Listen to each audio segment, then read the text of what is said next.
Jacob Zuma's political party, Mkhonto weSizwe, finds itself between a rock and a hard place. What steps are they going to take after this? Because it looks like the MK party will lose KwaZulu-Natal even though they got 45% of the votes to the IFP, the ANC, and the DA. Looks like they will play no part in the government of national unity. What is the best tactic to deploy at this strategic time? Do you fight the system from within, like the EFF, or do you opt to fight the system from outside via the courts and other options that you might have on the table? One thing I can tell you, Africans, is that South Africa will never be the same again. Politics like we know it will cease to exist. The new dawn of coalition government is upon us. Let's talk about that and much more. Welcome to King Said So, Africa's one land, one language, one currency, one army on King Said So. Africans can unite. Your Pan-Africanist podcast. Enjoy. Peace in Pan-Africanism to all my African brothers and sisters from all around the world. Welcome back to King Said So. I'm your host, King 053, Mr. Easy Imali Eneng, and we're back at it again with another one. And this time around, I want to speak about something that I hope you guys are seeing, are observing what is going on here. It has been predicted for many years that there will come a time where there will be no political party in South Africa that will have 50% and more. This was, we were told this story many times. In fact, Nelson Mandela himself knew about the breakaway parties that was going to affect the ANC. From a long time ago, this strategy was put in place. The breaking of COPE away from the ANC was one of those steps taken to divide the black vote. Then we saw the EFF. Then we saw MK party. We saw so many movements breaking out of the ANC, UDM, you can name it. Now, we need to understand why that is. Why that is. We as black people, if we are not distracted by sports and entertainment, in the political fears, we are distracted by divide and conquer. Our focus is never on the things that matter for black people. At least that's what we think as Pan-Africanism matter. We want to see the minerals of this country paying and bettering the lives of the entire population, not just the selected few. We want to see the farms feeding the poor people. We want to see progress in terms of the security of our country, the army improving. You know what I'm saying? We want to be a role player in uniting the entire African continent. That's what we want as black people. We don't want just the security of a job. We don't want just a functional municipality. We deserve more than that. We want to see ourselves playing a significant role in the financial sector. We don't want to hear about banks manipulating currencies, and we are sitting outside as customers, as buyers who have absolutely no input to make.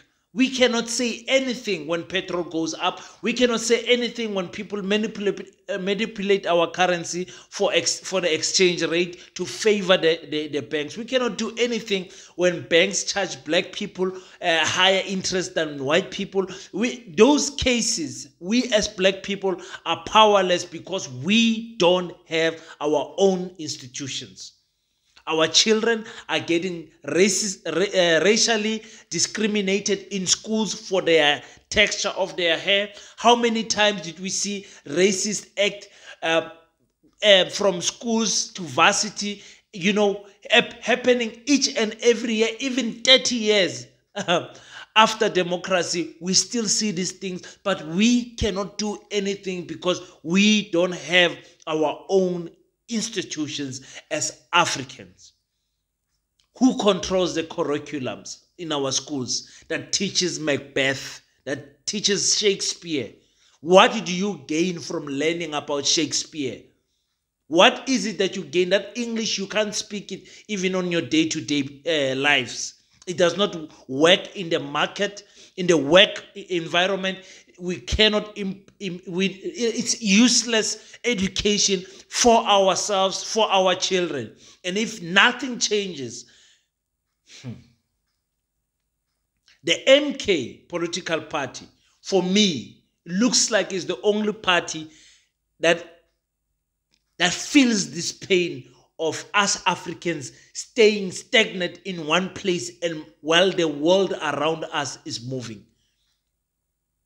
Only black people want to share the plate when it's time for them to eat. Only black people do that. Only. I repeat, the Chinese, when it's time for them to eat, grow their economy, they do it with Chinese people.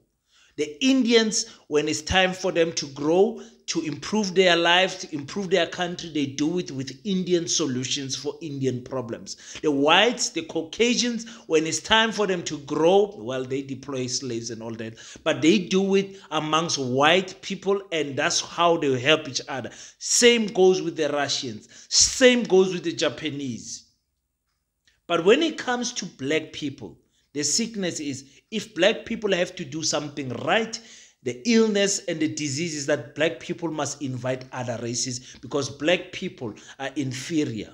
They don't know anything. They must ask for help in the form of BRICS, in the forms of the UN. We always asking help from other people.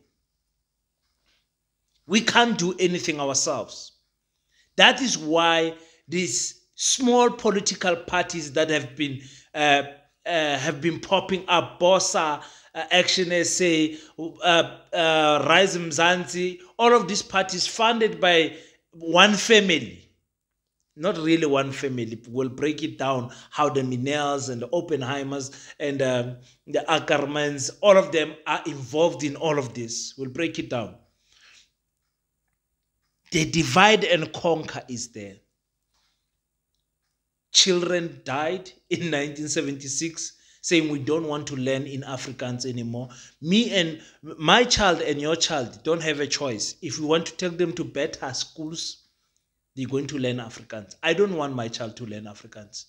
I don't know what advantage do I have amongst my black people for speaking Afrikaans. I speak very good Afrikaans. Learned Afrikaans from grade 1 up to matric. What was the benefit for me to learn Afrikaans? I could have learned another South African language that I could have been fluent in. Could have learned Venda. I could have learned Tsonga. I could have learned Pedi, but we don't have those choices. Those are the government schools in the township where the ratio to the teacher, the ratio does not favor the teacher. Does also not favor the learners because they will never get through their syllabus properly. What do we want as black people? To continue to be divided in these small political parties? So you are saying to me, in the next 5 years, with this government of national unity, we're not going to hear anything about land. How can you speak about land when you have the IFP and the DA and the ANC? Who amongst those parties is going to push for land restoration to the indigenous people? Who is going to be the brave person to officially make the Khoi, the San, and the Nama people official languages of South Africa? They even made death language a sign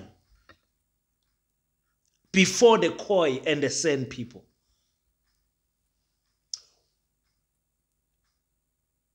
Do you guys see what I'm trying to say to you? You are never going to know how platinum that South Africa provides to the whole world could change our lives as South Africans. The oil that is recently discovered, the gold that is still here. You don't understand how the black market of Zamazamas feeds to white monopoly capitalists. You don't even know. Where do you think these Zamazamas sell the gold and diamonds that they get underneath our still pregnant ground that God has blessed us with? You as African people play absolutely no significant role when it comes to the food security in farming. Absolutely no significant role. The black farms that are there are insignificant compared to the white fewer farms. In contrary to popular belief, the most farmers in South Africa are black. But those black farmers don't have access to markets like the white farmers, because they are also trying to catch up in terms of the generational gap that was opened because of apartheid. What is Mkhonto we Sizwe going to do? Do they continue fighting from outside? How 45% of the votes of KwaZulu-Natal went to Mkhonto we Sizwe, and believe you me, it was more. So let's say it was 50%. You're telling me that the 50% of KwaZulu-Natal voters who voted for MK, okay, let's stick with 45, more than any other party, are going to be happy with the party that they voted for not being in control of that province. Tell me. The ANC did not win the majority, 50 plus 1%, but because they got the most votes, they will rule. They control who they're going to rule with at national level. At provincial level, that same logic does not apply. I repeat again, with this stupid IEC that we have, special voters who are only 1.5 million voted for 2 days. The people overseas who registered voted for 2 days. The millions and millions, about 15 million people, as the IEC claims, voted for 1 day. Make it make sense. The maths is not mathsing. It's not make sure, man. So we are saying Jacob Zuma is the supreme political technician. What now? The odds look like they are against this man. Not only age, but also him trusting people in his party. The courts are against him. The ANC has found new strength because of the DA. But don't worry, the DA will destroy the ANC. Don't worry. The DA and the IFP have got a greater plan for 2029. I have predicted that in 2029, the ANC will drop below 30, but the DA will go up. In fact, you might even get a deputy president from the DA in this current administration. Don't be shocked. Don't be shocked. In all of this deal of government of national unity, don't be shocked that the DA stagnates and becomes the first white person to become the deputy president of this country. Yes, they might give it to Hlabisa, maybe, or maybe the ANC will keep the two portfolios. But I'm saying to you, don't be shocked if it happens.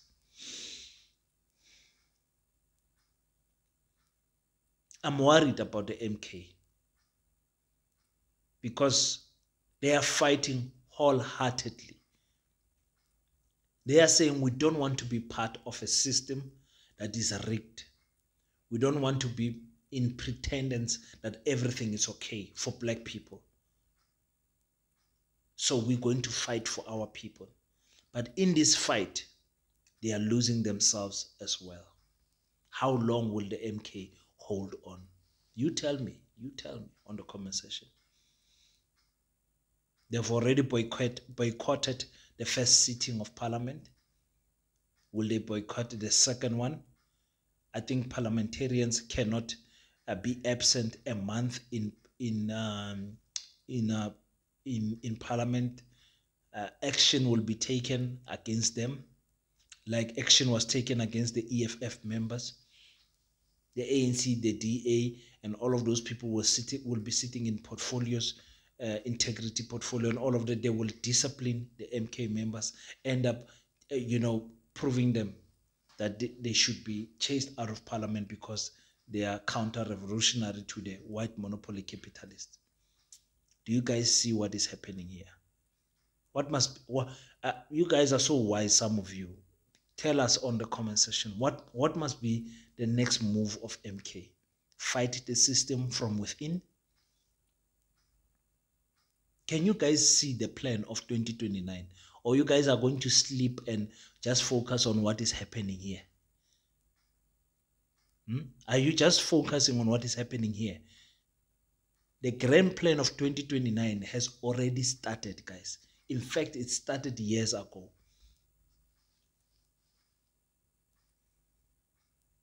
We get ready to see the DA become the biggest political party in South Africa with just 28%. With just 28%. And the ANC will be 26, 25%. The EFF will be 15%. The MK will be something like 19%, 21%.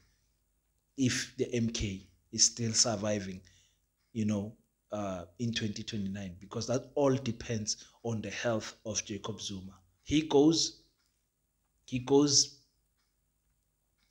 MK can last much longer than that. I don't know. Just wanted to share this. It's very late now. It's past 2. Ne? It's to 2 o'clock, manje. Let your boy go and rest. Yo. Zabuya. I'm worried about my MK political party. I'm worried. I'm interested also to see what type of political strategies are they going to take going forward. I'm very interested. Very worried though. Very worried. But I'm more worried for us as black people to say, can we see what is happening? Can we see what is happening? South Africa, if ningafuna ukuvuka, you will reach 50 years of democracy and the land will still be in the hands of your oppressors. If ningavuki, it's already 30 years. 35, they won't be. For the next 5 years, we guaranteed we will not get land. Some of us want to build schools.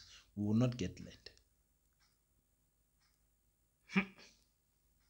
Until we meet next time, don't forget to pray. After you pray, stand up, African child. Do your best so that God can do the rest. Peace in Pan-Africanism. I salute you.